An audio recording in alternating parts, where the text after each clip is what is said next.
Hi, I'm Celso, and this webinar is about how to burn out your son or daughter for this academic year. In case you're wondering how to do this, here's a step-by-step guide.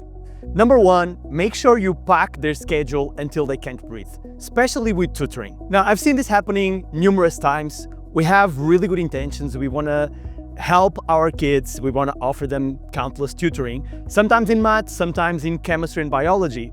But eventually what happens is that they become overloaded with work. This becomes less productive because students tend to absorb less during school time because they know they will be going through this content again with a different adult. This takes their time of relaxation, their time of recovery, which is a great recipe for burnout. Number two, make sure you praise them only based on their grades, ignoring their effort, commitment, and dedication. This is great because it really makes their self-identity and their self-worth become based on their academic performance. And every time they don't have a desired outcome, they will suffer and they will go through emotional instability. Number three, punish them by taking away sports and other meaningful activities. Undesired behavior requires consequences. And if we go and take away those really special activities that develop skills and contribute for mental health, we will really be doing a great job to put them at risk for burnout. Number four, make sure you add more pressure the closest they are to the exams. So what this basically means is that as students become closer to the exams, maybe a month away, they'll be already experiencing naturally more stress and more anxiety. And this is a fantastic time to put more pressure because they will be way more vulnerable for burnout. And finally, treat rest as laziness and not as recovery. So make sure you micromanage them and remind them all the time that they should be studying. Now, burnout is a big deal. Worldwide, every single year, about 35% of students, they experience moderate to severe symptoms of burnout. And the sad truth is that this affects especially those highly dedicated, highly committed students. And three things that will happen to their performance. First of all, they will experience a significant decrease in their ability to concentrate and learn. This is really, really unfair. Second of all, they will be experiencing overwhelming and crippling anxiety. And number three, they become exhausted even with minimal time studying. I've seen this happening a lot of times. Sometimes students work really hard throughout the year.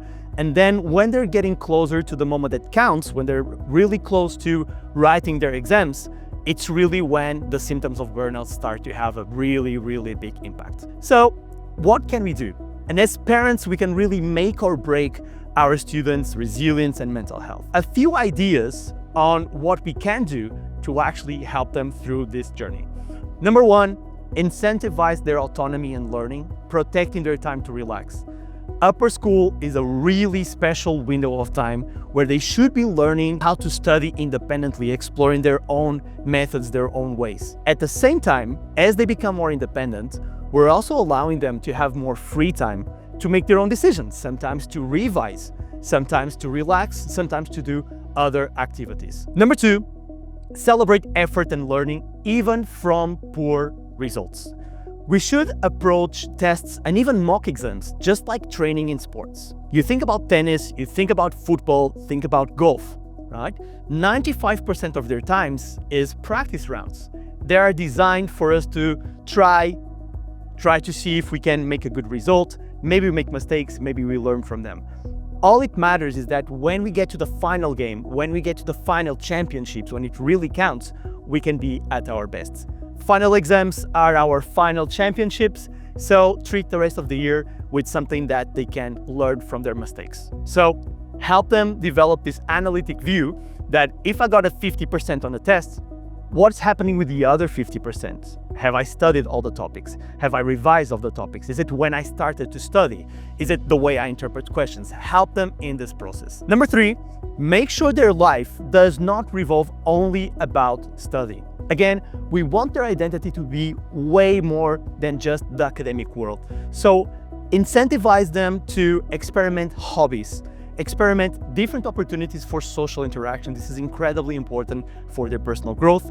Grades are very important, but they take you only as far, and they are really at a special stage in their life and development where they should be going through other opportunities to develop skills. Number 4, make sure you apply more pressure at the beginning of the year and throughout the year. And as students become closer to exams, you decrease the pressure.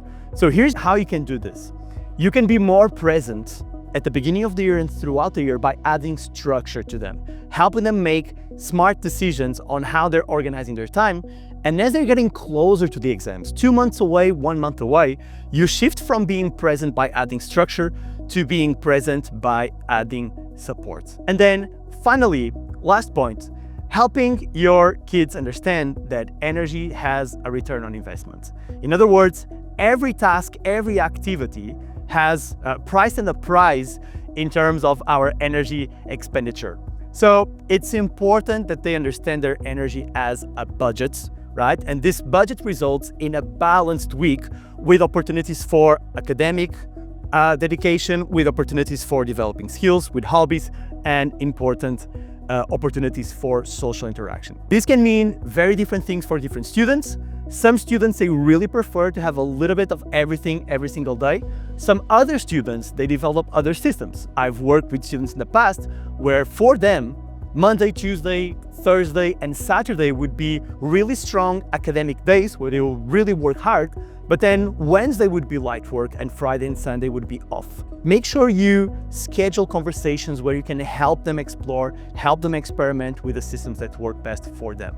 So what's the bottom line? The bottom line is that as parents, we have really good intentions.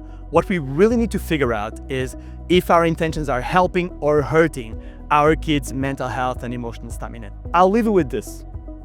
What is one simple tip from the ones we've talked that you're willing to experiment already this week to protect your kids' mental health and emotional stamina? Thank you and see you soon.